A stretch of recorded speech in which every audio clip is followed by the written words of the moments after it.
What's going on, everyone? We're here to talk to you a little bit about the CDL Learners Permit Test. I just got done taking mine today, and I had the thought of maybe sharing some of my experiences and thoughts with everyone that might be curious about it today with you on YouTube. So, without further ado, my name is Michael, and this is Fred, and we're going to talk to you a little bit about what we experienced today and what to be prepared for with your CDL Learners Permit Test. So, first things first, you're definitely going to want to look online and find the practice tests and apps to help you basically cover and understand all the knowledge that's going to be expected from you once you go to take your permit test, as far as the general knowledge and the air brakes and the combinations and the rest of your endorsements of your choice, depending on what you want to go with.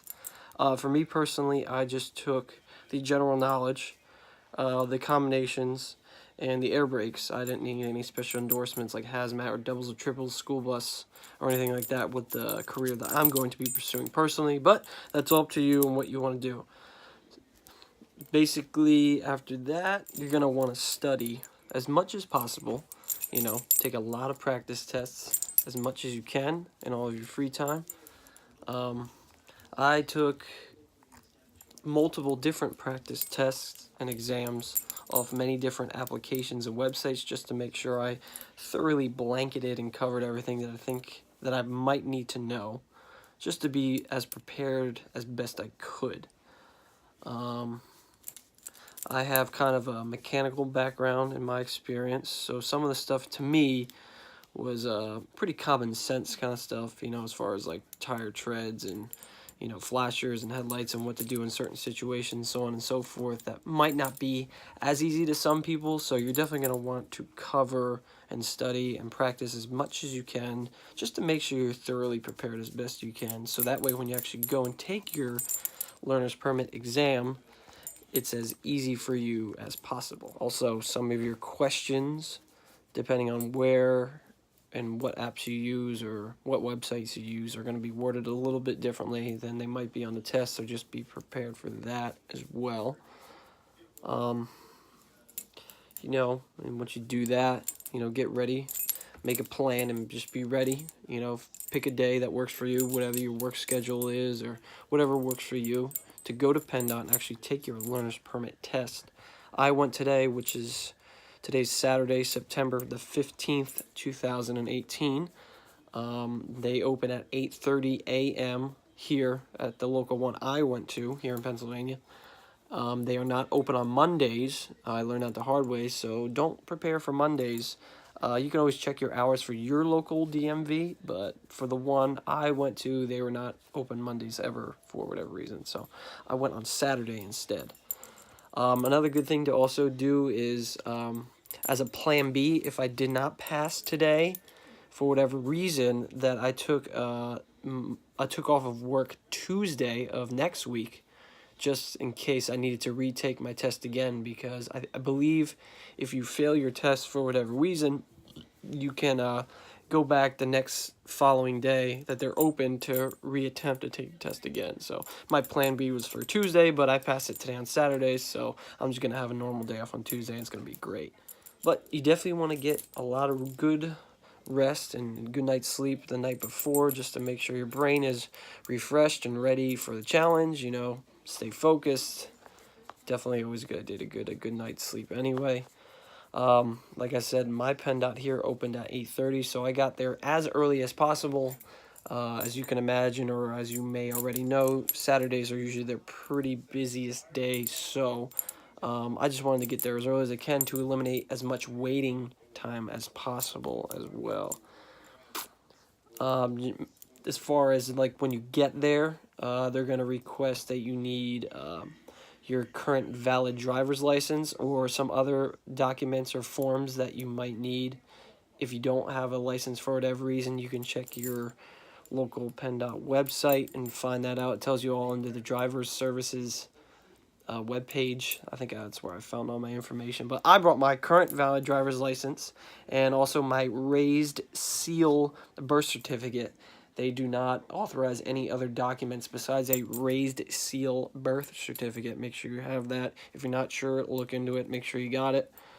I believe you can also bring your passport and maybe a social security card or some other forms. But for me personally, I brought my birth certificate and my valid driver's license, and that was all I needed in form of documents. Also, the forms that they're going to make you fill out, you don't have to do this, but this is what I did, again, to eliminate some of the waiting time. You can print them out online, again, on that same driver's services webpage on the PennDOT website. Just stuff that you can print out and fill out ahead of time. That way you're prepared when you go in. You don't have to wait. The guy at the counter doesn't have to wait any longer, and you can just kind of speed up the process a little bit more. After you fill those 2 documents out, 2 separate documents, that is, you're also going to need a check or money order to make out to PennDOT.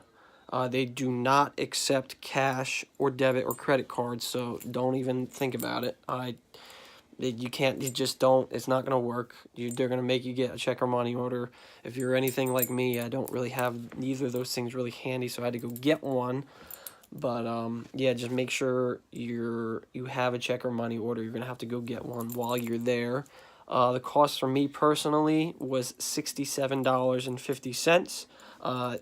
Again, that could change with you if you have any more endorsements, or like if you had doubles, triples, school bus, hazmat, what have you. I think they're $5 each per endorsement. Don't quote me on that. The forms that are online that you can print out to fill out prior to going into PennDOT that I just mentioned before will tell you all the information on it. But yeah, once you have all that, your check or money order and your 2 documents filled out, they're going to give you a small eye test at the counter itself. It's pretty easy. You just read like the 4th line, and they're going to give you a peripheral vision test where lights flash, and that's really about it as far as that is concerned.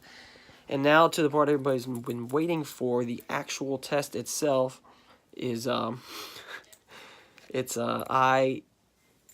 about going back to the endorsements that I didn't really need. I just took the general knowledge portion, which I think everybody needs. I needed to get the air brakes for my Class A, and I also had to do combinations on mine as well. So there were 3 separate tests, I guess you could call them.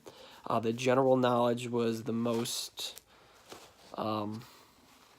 time-consuming. It wasn't the most difficult, but it was the most time-consuming because it had the most questions. And mine, here in Pennsylvania, many other states could vary. I don't know, because I'm in PA. But here in PA, the general knowledge is 50 questions. The air brakes were 25 questions, and the combinations were 20 questions. And there were 3 separate, like I said, there were 3 separate tests, so you didn't have to take them all at once. They weren't all like jumbled together. So you had this dog is being a little needy right now. They weren't all jumbled together and stuff for you. But on the test itself, it's all pretty self-explanatory in my opinion. Pretty straightforward. A lot of the stuff, was pretty close to the stuff that I studied online. Like I said, the words may have been worded a little bit differently, and the questions and the answers may have been worded a little bit differently, but they're all more or less the same. So depending on which stuff you use to study will help you obviously the best when you go to take the test. It's also important to note that you have skips on the test. So if you're not sure, if you're anything like me, if you were not sure and you weren't 100% certain with your answer, you can skip to that. And if you're fortunate enough, you might not have to go back and revisit that skipped question. But if you need 40 answers correct to pass and the only questions you have left are the ones you skipped over, unfortunately, you're going to have to go back and answer them correctly to get them. But I was pretty confident in mine, so I was pretty well prepared, I thought, as well. And some of the ones I skipped over personally, I didn't have to go back over again, but there were a couple on the combinations section of the test that I had to revisit again and really just think about thoroughly and give it my best shot. And luckily, I passed in my first shot, so I think that's about it. Again, this was the CDL Learners Permit and what to expect and what to be prepared for. Again, just, you know, study as best you can. Get a good night's sleep the night before you're planning on taking the permit test. Just be really well prepared as far as getting your documents and your check or money order only. And just making sure you got everything together that you think you're going to need. Hope this video helped. Anyone with any other questions can message or comment directly, and I'll do my best to get back to them as soon as I can, but I think that's about all there is to cover. Say bye, Fred. He's not very interested. Fred doesn't really care about CDL Learners Permit Tests, but good luck, everyone, and take care.